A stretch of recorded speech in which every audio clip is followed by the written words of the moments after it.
여러분, 이스라엘 백성들은 예나 지금이나 자기들이 하나님 백성이라고 자부하고 살아갑니다. 그런데 전쟁에서는 비참하게 패배를 하죠. 겨우 살아남은 사람들은 포로로 붙잡혀서 이역만리 이방 땅으로 끌려갑니다. 그리고 오랜 세월 고난의 세월들을 보내게 되죠. 그런 고난 때문에 하나님을 원망하며 살았습니다. 하나님의 백성을 어떻게 이렇게 비참하게 하시는가, 이렇게 무참히 무너뜨리시는가. 그런데 하나님께서는 소망의 말씀을 전달해 주십니다.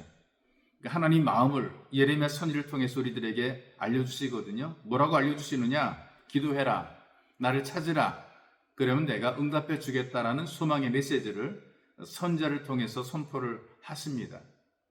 원래 이 하나님의 생각이 어떤 생각이냐? 사람들을 고통과 재앙에 두는 것이 아니라 평안을 누리고 소망을 가지도록 살게 만들어 놓으시는 것이 하나님의 마음이거든요. 이 하나님 마음을 이해하게 될 때 우리가 하나님 앞에 진심으로 기도하게 되고 간절히 하나님을 찾게 됩니다. 그래서 우리가 염려하거나 한탄하거나 원망하거나 불평하는 것보다 기도하는 것입니다. 포기하거나 좌절하지 않고 하나님께 기도하는 것입니다. 하나님 마음을 전달해 주시거든요. 너희를 들으신다라고 말씀을 하셨거든요. 반드시 응답하시겠다는 거죠. 가장 좋은 것으로 복 주시겠다는 것입니다. 우리가 어렵고 힘들고 피곤하지만 그럼에도 불구하고 하나님께 기도하면 하나님께서 우리들의 기도에 응답을 하십니다. 저는 우리 모든 예수 가족이 응답받는 예배자들이 되기를 원합니다. 그래서 소망을 품고 기도하면 만나 주신다고 약속하시는 하나님의 말씀이 있어요. 바로 이 말씀이 잠깐 제가 언급했던 구약의 선지자 예레미야를 통해 선포하시는데요. 제가 여러분들에게 소개해 드릴게요. 예레미야서 29장 11절에서 14절까지 말씀입니다. 제가 이 말씀 여러분들에게 소개해 드리려고 합니다. 여호와께서 이와 같이 말씀하시니라. 바벨론에서 70년이 차면 내가 너희를 돌보고 나의 선한 말을 너희에게 성취하여 너희를 이곳으로 돌아오게 하리라. 여호와의 말씀이니라. 너희를 향한 나의 생각을 내가 아나니 평안이요 재앙이 아니니라. 너희에게 미래와 희망을 주는 것이니라. 너희가 내게 부르짖으며 내게 와서 기도하면 내가 너희들의 기도를 들을 것이요 너희가 온 마음으로 나를 구하면 나를 찾을 것이요 나를 만나리라. 이것은 여호와의 말씀이니라.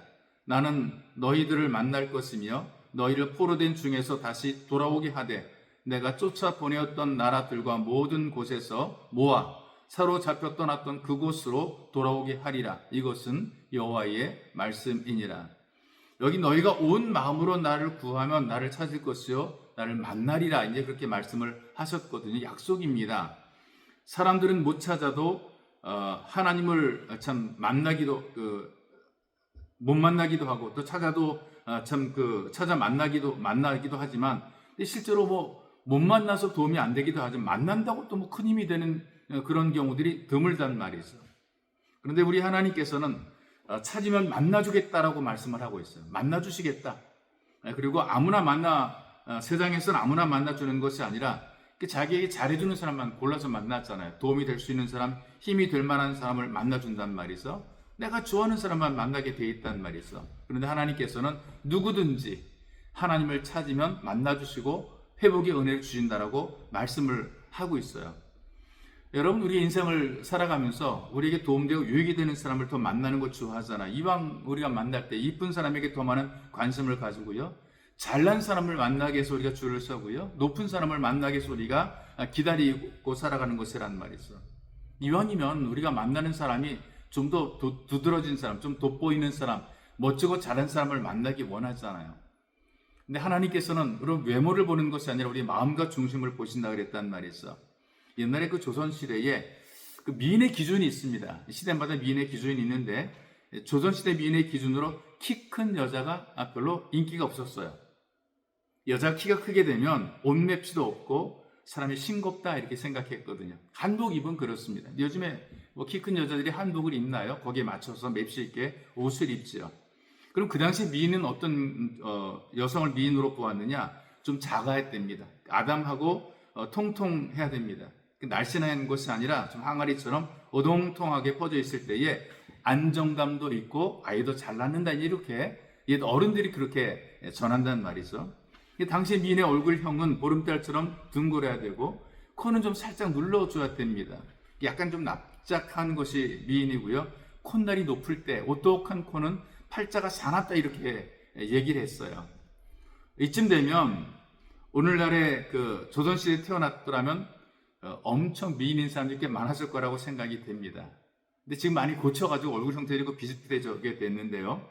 아마 황진이가 요즘에 태어났더라면 아마 아무도 안 쳐다봤을지 모르겠어요. 그 당시 미인들은 지금의 별로 그렇게 미인의 기준에 들지 않습니다. 요즘 미인들은 어떻습니까? 키 커야 되죠, 날씬해야 되죠, 다리가 길어야 되죠, 얼굴은 갸름해야 되죠, 코는 어떻게 해야 되죠.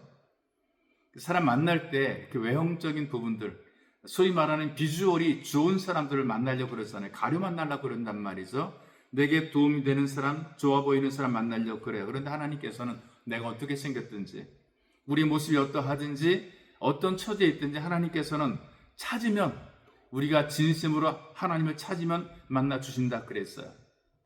그런데 이렇게 만나줄 때 이스라엘 백성들에게 조건 하나를 거는데 순종입니다. 하나님을 만나기 위해서 우리가 순종해야 되거든요. 이 겸손과 순종의 마음으로 하나님 앞에 엎드리게 될 때에 하나님께서 만나주시고 응답하시고 모든 필요를 채워주시고 그리고 잃었던 모든 걸 회복시키셔서 원래 있던 곳으로 돌아갈 뿐 아니라 더 잘되게 만들어 준다라고 약속의 말씀을 해주고 있습니다. 그러니 우리 인생에서 하나님을 만나는 것이 최고의 복입니다. 이보다 큰 복은 없다는 얘기죠. 하나님 만나는 것이 우리에게는 커다란 기적인데 우리는 자주 하나님을 만나니 여러분과 저의 삶은 기적으로 살아가는 삶이죠.